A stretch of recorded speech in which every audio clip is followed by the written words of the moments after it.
Well, down here at, near the Costa Coffee in Castletown, almost a landmark in itself, but behind us we have the flag that's holding back a very special statue here. We've obviously, it's been seen before, Yes, Captain John Quilliam, right?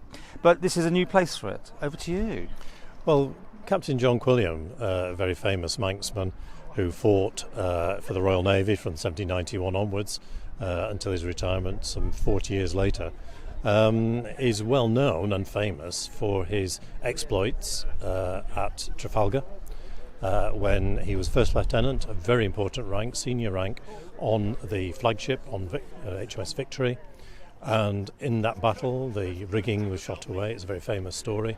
And he navigated the boat from the lower steering position in the gunroom, brought the battle to a conclusion, really, on his master's behalf, the master of the ship being, of course, Lord Nelson, who was killed in that very engagement. Yeah. And Quilliam brought the ship home, very badly damaged, and of course was acknowledged as a hero. So 200 years after that event, on this very day in October, Tynwald unveiled this bust, the statue dedicated to him, to celebrate 200 years of Trafalgar, but also Quilliam's role in that. And here we are 15 years later, we've relocated it to what we call the quarterdeck here, facing the sea.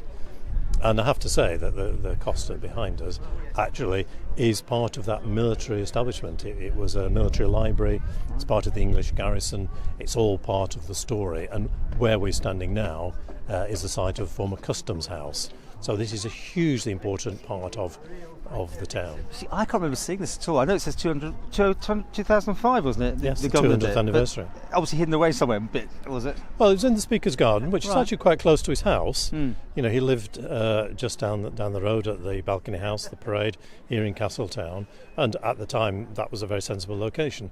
If you remember, this was a car park, and a rather grubby car park, it has to be said too. It's now not. It's now part of the regeneration of the town. This has been refurbished. We've redone the entrance to Castle Rushen. This has now got signage. It's an amazing piece of public realm now. It seems like a nice fit 'cause he's looking over the sea as well. It's a perfect fit. Yeah. He's looking out to sea, and the reason it's called the quarterdeck is because a number of former naval officers, and there were a lot who served. There were 66 Manxmen at the Battle of Trafalgar alone. So there were quite a lot of interest and quite a lot of people who retired here. And they used to pace around waiting for the ship to come in. There's a phrase, waiting for your ship to come in. Yeah. And the ships of this time were coming in laden with all kinds of goodies from the colonies. So people would literally wait here. There's no telegraph, there's no radio. They have to come and wait for their ship to come in. And that's why it got known as the quarterdeck. Because you can imagine the former sailors would meet up and talk. And it's, okay, that's what they did. Before we go, I should ask you how you're doing with the old police station. It's been talked about from. How's it going? The expressions of interest closes this week. We know we've got several people interested.